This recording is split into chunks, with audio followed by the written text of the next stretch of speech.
Assalamualaikum warahmatullahi wabarakatuh. Saya Rosi Khotul Faidah dengan NIM T2017-127 akan mempresentasikan terkait aliran pendidikan Islam konservatif. Aliran pendidikan konservatif ini dari topik 3 aliran dalam pendidikan Islam: konservatif, rasional, religius, pragmatis. Perlu diketahui bahwa di dalam aliran dalam pendidikan Islam ini, menurut teori pendidikan Islam perspektif Muhammad Jawad Ridho, mengenai 3 aliran filsafat pendidikan Islam dengan tokoh utama yang berkecenderungan ke aliran-aliran tersebut.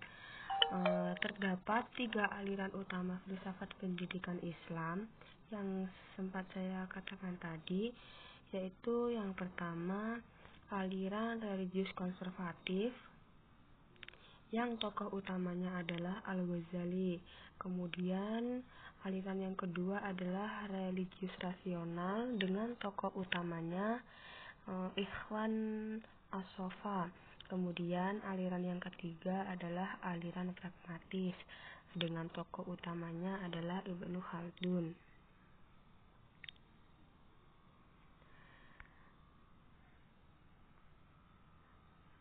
Langsung saja pada pengertian aliran pendidikan konservatif. Aliran ini cenderung bersikap murni keagamaan. Para ahli dalam aliran ini memandang ilmu dengan batasan yang sempit, yaitu hanya mencakup ilmu-ilmu yang dibutuhkan saat sekarang atau hidup di dunia ini yang jelas-jelas akan membawa manfaat kelak di akhirat. Tentunya para pengajar harus mengawali belajarnya dengan mengkaji Al-Quran, dengan menghafal ayat-ayat Al-Quran dan mencoba menafsirkannya. Ulumul Quran ini termasuk induk dari semua ilmu. Kemudian dilanjutkan dengan belajar hadis, ulumul hadis, usul fikih, nahwu, shorof, dan yang lain-lainnya terkait ilmu-ilmu agama. Para ulama yang termasuk dalam kategori aliran pemikiran pendidikan ini adalah Al-Ghazali. Al-Ghazali ini termasuk tokoh utama. Kemudian Zarjuni, Nasiruddin Al-Tusi, Ibnu Jamaah, Sahnun, Ibnu Hajar Al-Haytami, dan Abdul Hasan Ali bin Muhammad bin Khalaf. Kemudian ilmu dalam aliran konservatif ini dibagi menjadi 2. Yang pertama, ilmu yang wajib dipelajari oleh setiap individu. Ilmu ini berisi tentang tata cara melakukan kewajiban yang sudah tiba saatnya dan ilmu-ilmu tentang kewajiban-kewajiban agama. Kemudian yang kedua adalah ilmu yang wajib kifayah untuk dipelajari, yaitu ilmu yang dibutuhkan demi tegaknya urusan kehidupan dunia, seperti contohnya ilmu kedokteran. Ilmu kedokteran ini sangat krusial bagi pemeliharaan kesehatan badan. Kemudian contoh lain dari ilmu yang wajib kifayah untuk dipelajari ini adalah ilmu hitung atau ilmu sosial dan ilmu alam. Menurut pengertian tadi yang telah saya sampaikan, aliran konservatif ini mengarah pada konsep hierarki nilai yang menstrukturkan ragam jenis ilmu secara vertikal sesuai dengan penilaian mereka tentang keutamaan masing-masing ilmu. Sudah saya sampaikan tadi bahwa tokoh utama dalam aliran ini adalah Al-Ghazali. Al-Ghazali ini menurut perspektif Muhammad Jawad Ridho ini didefinisikan sebagai kolot atau tertinggal karena aliran konservatif ini bersikap mempertahankan keadaan, kebiasaan, dan tradisi yang telah berlaku. Kemudian, dalam pemikiran pendidikan Islam, aliran konservatif ini sangat dibedakan dari aliran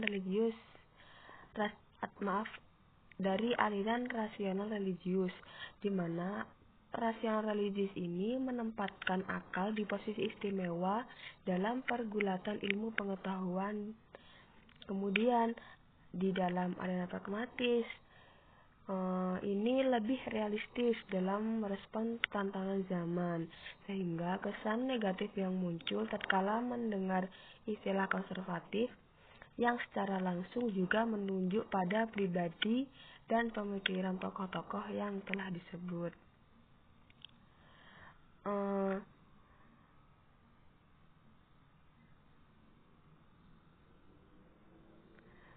Kemudian,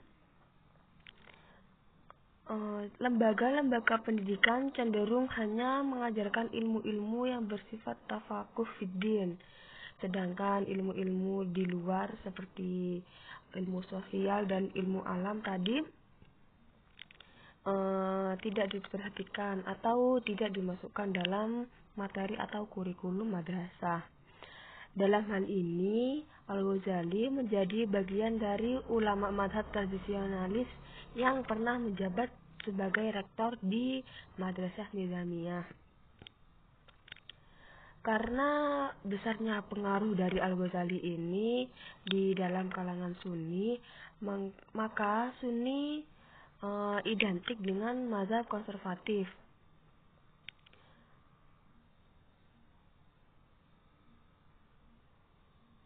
Kemudian dilanjut pada implikasi dari pemikiran Al-Ghazali.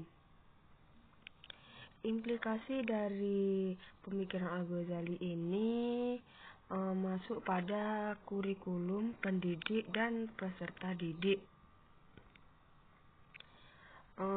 Implikasi dari pemikiran Al-Ghazali yang pertama adalah kurikulum.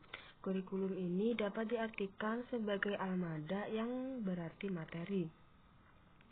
Sudah saya sampaikan tadi pada Madrasah Nizamiyah ini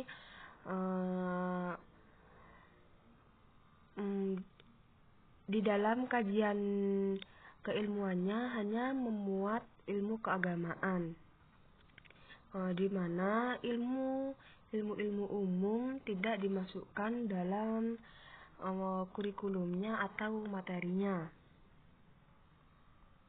Kemudian dilanjut pada pendidik. Kita berada pada Fakultas Tarbiyah, di mana sudah memahami bahwa guru di Indonesia ini harus memiliki 4 kompetensi, di mana kompetensi ini adalah kepribadian, pedagogik, sosial, dan profesional. Kemudian apabila guru agama, maka ada tambahan dari Peraturan Menteri Agama Republik Indonesia mengenai kompetensi guru ditambah dengan kompetensi kepemimpinan. Jadi pada guru agama, kompetensi ini ada 5, yakni kepribadian, pedagogik, sosial, profesional, dan kepemimpinan. Yang berkesesuaian dengan pemikiran Al-Ghazali ini adalah kompetensi kepribadian dan kepemimpinan, di mana ini berkesesuaian tentang etika guru yang menekankan pada akhlak mulia. Kemudian yang terakhir, peserta didik. Tentunya setiap sekolah memiliki aturan dan larangan yang harus dipatuhi dan dijauhi oleh siswa. Nah, dari contoh yang sekecil itu, ini berkesesuaian dengan tujuan pendidikan dari pemikiran Al-Ghazali, yaitu mengarahkan kepada realisasi tujuan keagamaan dan akhlak dengan titik penekanannya. Titik penekanannya ini pada perolehan keutamaan dan mendekatkan diri kepada Allah Subhanahu wa Ta'ala. Terima kasih saya sampaikan. Apabila ada pertanyaan, dipersilakan. Saya akhiri. Wassalamualaikum warahmatullahi wabarakatuh.